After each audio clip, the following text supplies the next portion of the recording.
à défaut d'avoir spécifiquement des pièces relativement aux tortures, est-ce que vous aviez au moins la preuve de votre passage à l'hôpital Donka?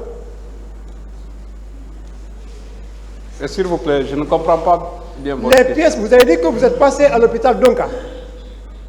Après le cas, n'est-ce pas? Oui. N'est-ce pas? Oui. Est-ce qu'il y a eu des pièces médicales?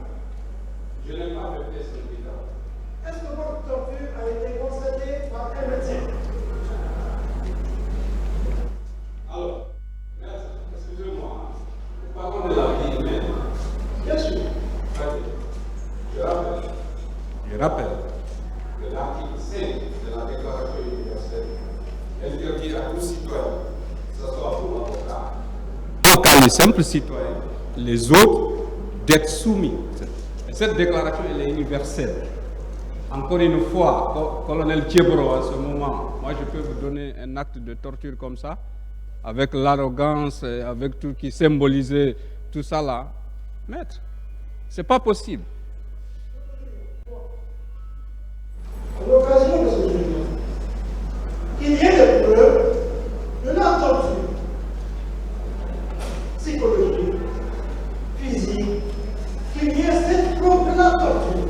Très bien. Je vous renvoie à la Convention internationale contre la torture qui stipule et considérée comme acte de torture toute douleur ou souffrance aiguë infligée de façon intentionnelle à un individu et un groupe d'individus par un agent revêtu d'une puissance publique.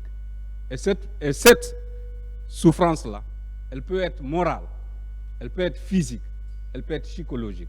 Et d'ailleurs, de nos jours, compte tenu de la sacralisation de la vie humaine et allant dans le sens du respect de la protection de la vie humaine, vous avez suivi ce qui s'est passé au nord du Mali.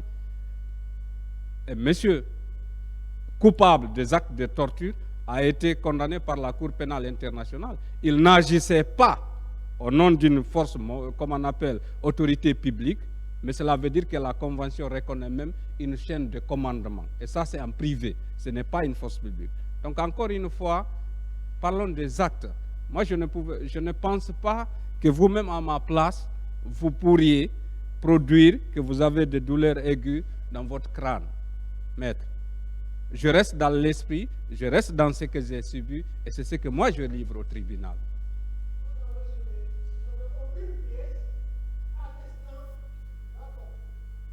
Je ne réponds plus à votre question. Merci, Monsieur le Président.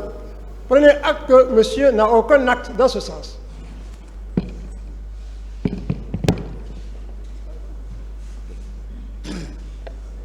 Monsieur Diallo. Oui, maître. Votre grève de la faim, c'était pourquoi réellement? Alors, encore une fois, c'était d'abord pour obtenir un arrêt des exactions qui s'abattaient sur les citoyens guinéens après les événements du 28 septembre. Ensuite, appeler tous les acteurs sociopolitiques à instaurer un cadre de dialogue sincère et inclusif pour que les Guinéens puissent se retrouver autour de la table, discuter. Parce que même après la guerre, il faut se retrouver autour de la table pour trouver la solution. Bien. Cette grève de la faim, c'était lors des événements du 28 septembre ou c'était après? C'est les jours qui ont suivi la grève. Les jours qui ont suivi les événements du 28 septembre. Oui. Vous savez que ce procès est organisé pour juger les crimes commis au stade lors des événements du 28 septembre.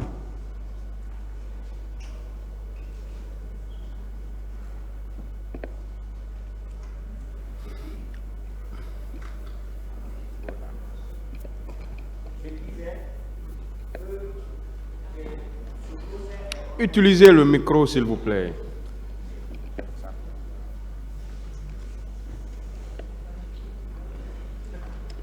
Bien. Je disais que ce procès est organisé pour juger les infractions commises au stade lors des événements du 28 septembre. Et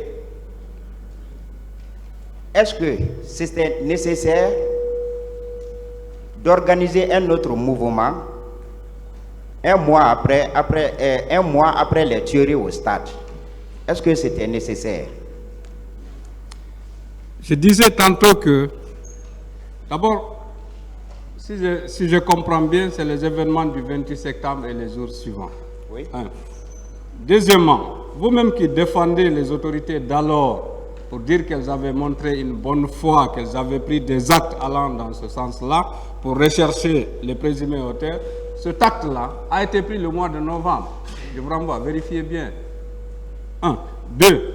Troisièmement, je dis qu'après les événements du 28 septembre, il y avait une sorte de chasse aux sorcières.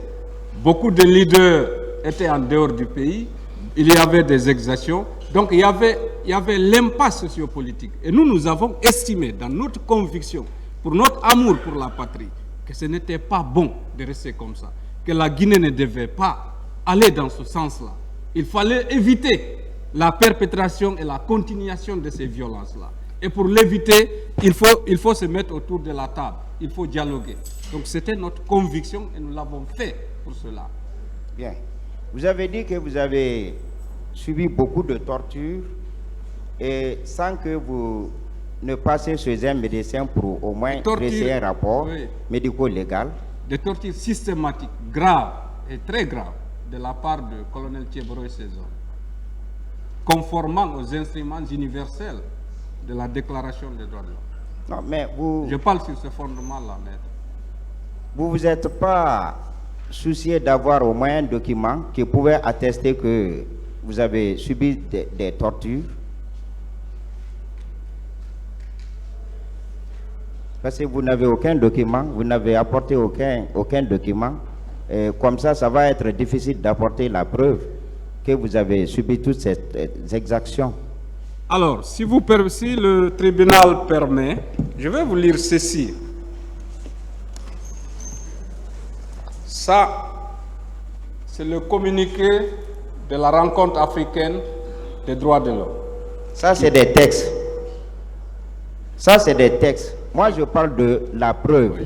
Si vous permettez, je vais essayer. Vous m'avez posé une question. Allez-y, s'il vous plaît. Voilà. Allez-y. Ça, Paris-Genève, l'Observatoire pour la protection des droits de l'homme, programme conjoint Fédération internationale des droits de l'homme et l'Organisation mondiale contre la torture. Déclaration. Oui. Ça, c'est textuel. Mais moi, je parle de la preuve. Vous avez un rapport médico-légal où vous avez des cicatrices qui peuvent nous attester ici que vous avez été vraiment torturé au stade. Lors de votre grève de la faim. Sauf que vous-même, vous savez, il y avait une volonté systématique de faire disparaître tout ce qui était élément de preuve. Il y avait cette volonté-là, vous le savez. Vous le savez. Non, le rapport médico-légal, personne ne peut effacer cette preuve. Si le rapport était dressé par un médecin légiste, et personne n'a la possibilité d'effacer une telle preuve.